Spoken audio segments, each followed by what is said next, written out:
What's going on, everybody? It's Rob Garcia, the Warrior Strategist, coming at you live from Warrior Strategist HQ in San Diego, otherwise known as the Big Red Building in Hillcrest. Hope you guys have been doing well. We're going to be talking about media angles today. So, if you guys don't know me, I'm a PR strategist that helps people get on TV, get some more media interviews, taking experts, turning them into industry level celebrities through the uses of social media, media interviews, magazine coverage, press releases, whatever I have to do to get my clients booked for interviews. Today's going to be a very interesting broadcast because I'm going to touch upon media angles and why they're important. I'm actually going to give you guys some really valuable tips for landing more interviews. So, first of all, let's give a shout out. As always, my content is brought to you by Shift Magazine. You can read it for free at shiftlifedesign.com. This is my business magazine, focuses on business and entrepreneurship, but you can check it out. It's got all kinds of cool articles about running a business, about high performers, book reviews, podcast reviews. In this one, I interviewed Sean Kanan from Cobra Kai, my good friends. But it's important that we support veteran media. And so check out Shift. All right.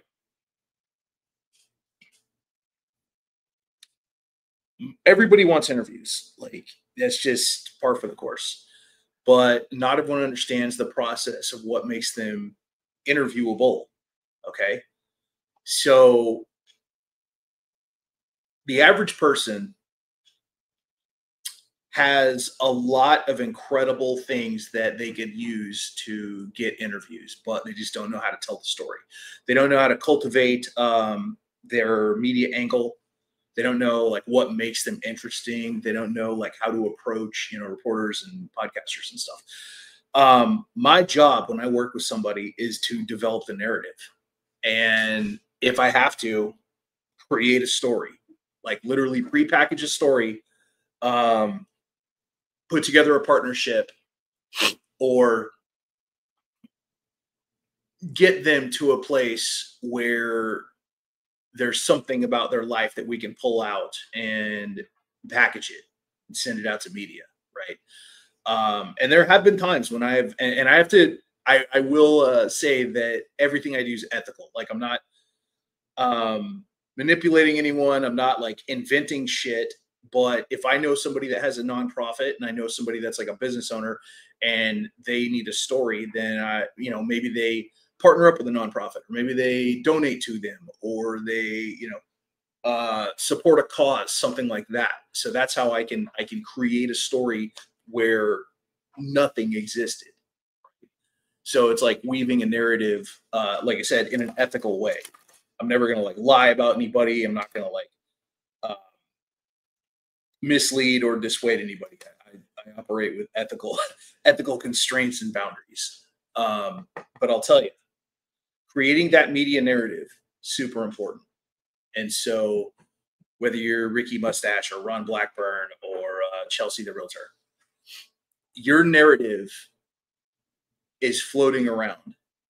And every one of you has something that you can be interviewed about, right? Even if you have like the most boring job ever, if you have like a benign job and you don't feel like you're worthy of media or whatever, you're wrong.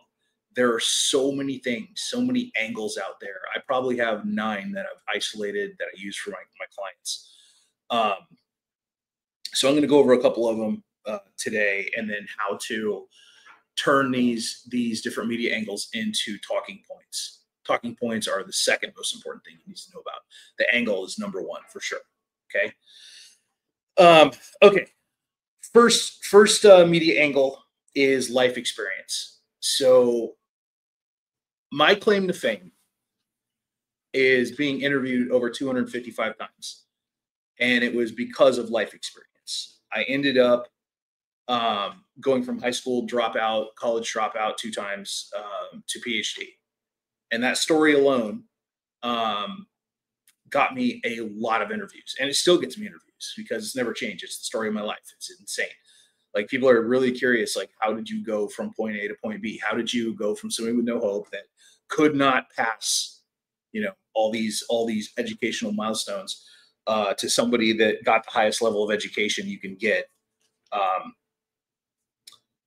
and over the years, I got deeper into educational theory. I got deeper into analyzing and reverse engineering the story. So I never like changed the story or lied about it, or added details that weren't true, but I definitely got into a deeper form of analysis, and that's how I made it interesting. So it wasn't just the same thing every single time. So anyway, going back, um, life experience. If you have a good one or you had a bad one that was unique, that was unusual, that was rare, um, that's a very good media hook. So that would be the first one. I've gotten clients on TV because, like, for example, my buddy had an intellectually disabled son. They wrote a book together, about being intellectually disabled and being feeling different. Um, and because of that, I managed to get them on TV. So that would actually be the next one. So media angle number two is achievement.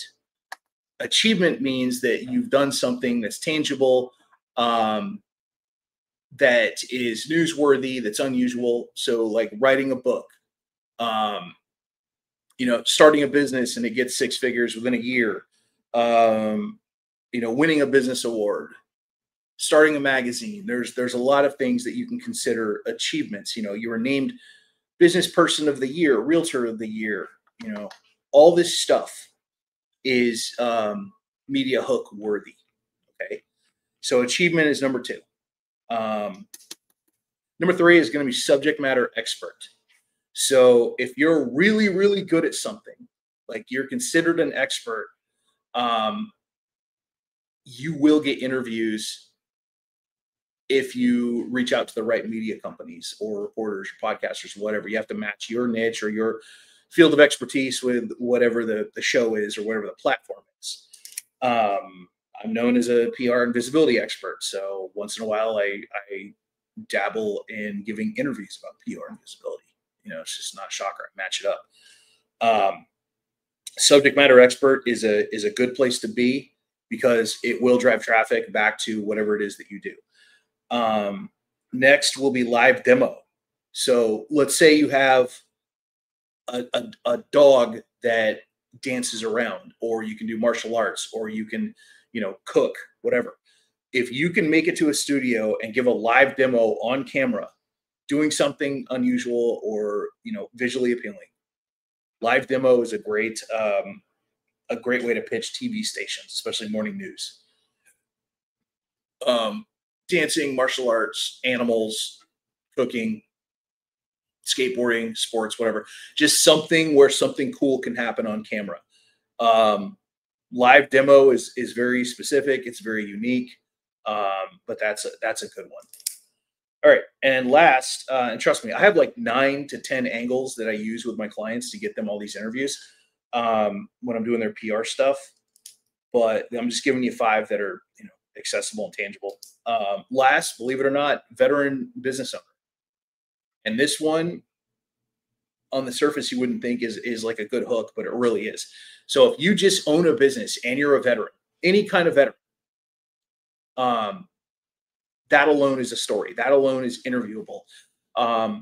You talk about the things you learned in the military that helped you to become a successful business owner, the things, the takeaways from the military, or an unusual story in the military that gave you a great business lesson, or some form of training that helped you, that got you thinking, outside of whatever. But if you can tie in your military experience to your media angle, that makes for excellent interviews and much higher chance of getting picked up for an interview. Is veteran business owner.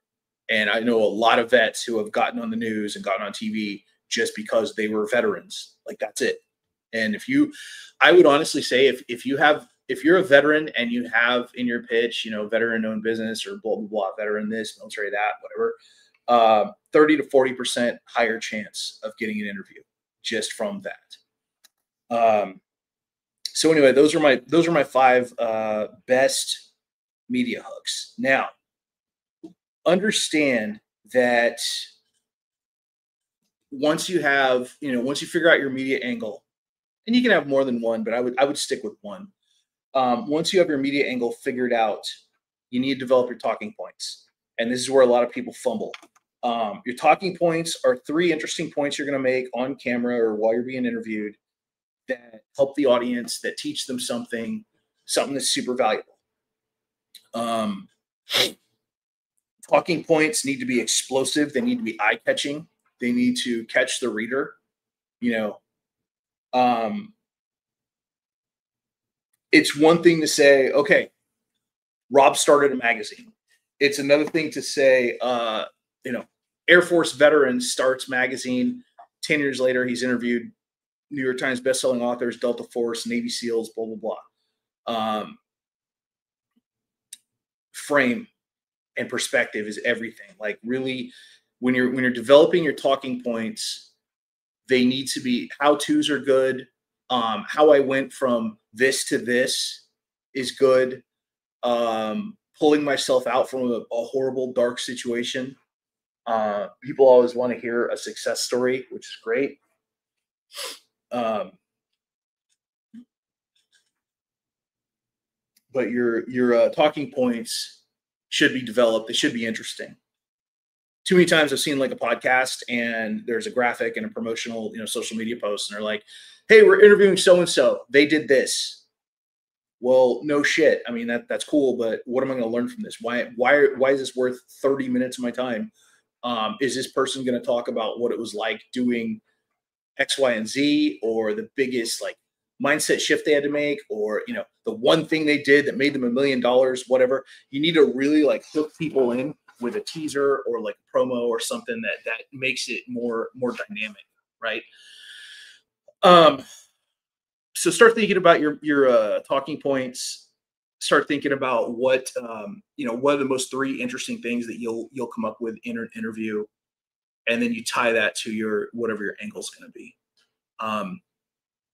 This stuff will take you into interviews. This stuff will get you a lot more attention when it's developed out, because the average person, they might get a couple of podcast interviews a year. They might get interviewed once in a while. But when you really like get into it, you really get into like developing your media hook and developing your talking points, you grow as a speaker and you grow as a guest, and you start being sought after. This is how I got 255 plus interviews. It's because I know exactly what my media angle is. I know exactly what my talking points are. I know what the audience is going to learn. And it just it becomes a lot easier for me over time. And if you're nervous about getting interviews, don't be. It gets easier as you progress. So start off, and if you're super nervous about getting on camera for the first time, or like being interviewed for the first time telling your story, just start with a podcast, because that's just a conversation. That's just super easy. And then work your way up. When you got 5 podcasts under your belt, then try for TV. You get on TV, go to the studio, you realize it's not that bad, and then you're ready for the world. Like you can do anything you need to. So anyway, we're gonna wrap up there. Quick shout out to Ginger and David at Really Designs. They made the Warrior Strategist clothing line. If you go to their company, I believe it's reallydesigns.biz, you can support veteran-owned clothing companies. Buy some Warrior Strategist gear. Send me a photo that you bought a Warrior Strategist t-shirt, and I will send you some free PR stuff. I'll send you an ebook. I'll send you like, who knows? I get creative, and when people buy my clothing, I will definitely find something that provides value. Maybe you want a 30-minute one-on-one with me worth $1,000. Maybe you want a magazine article. Maybe you want something. But I'll tell you this right now. Pick up a piece of Warrior Strategist clothing from the Really Designs, and I will absolutely send you a free gift. So that's my way of giving back. All right, that's all I got for today. If you guys ever have any questions, feel free to reach out to me. If you need help with your PR visibility, check out GarciaGlobalMedia.com. And I'm Rob Garcia, the Warrior Strategist. And as always, stay famous. See you next time.